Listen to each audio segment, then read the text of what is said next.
In this world of on-demand information, it can be easy to take for granted the hard work put into bringing the news to our TVs or laptops. Helen Thomas began covering the biggest stories in the world long before iPhones overtook newspapers, and she's still at it today. I sat down with her at her D.C. office to get an inside perspective on where America has been and, more importantly, where we're headed. If presidents are political royalty, she's the journalistic equivalent, covering the White House longer than any other reporter in history. 89-year-old Helen Thomas still manages to inspire fear in the most powerful people in the world with just one simple question. Why? I think that presidents and people in power should be always asked why. Thomas has been at it since JFK's inauguration and hasn't spared a president since. The president works for us. I pay them, you pay them. So who are they? They should be very much held accountable for what they do and what they say. Although she's maintained a friendly rapport with several chief executives over the years, there was no love lost between Thomas and George W. Bush.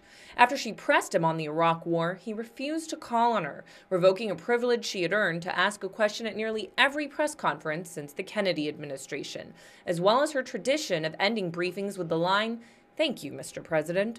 She doesn't care much about that, but she is unwavering in her conviction that the White House press corps failed to ask Bush the tough questions related to the war on terror. Nobody wanted to rock the boat, and they didn't ask the questions. They really were in fear, I think, of afraid to be called un-American, unpatriotic.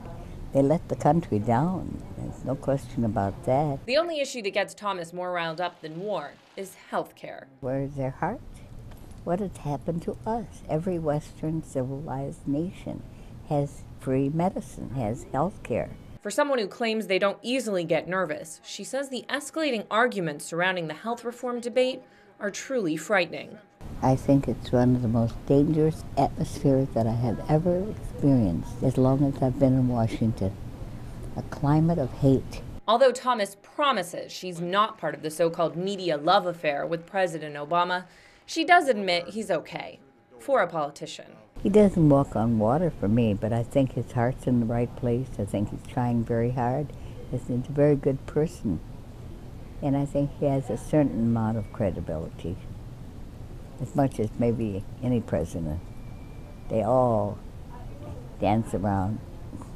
And if you're wondering, the answer is an unequivocal no. There will not be plans for a retirement party anytime soon. I love my job.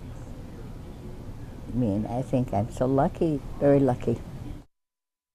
Thomas currently writes an op-ed column distributed to several Hearst newspapers around the country.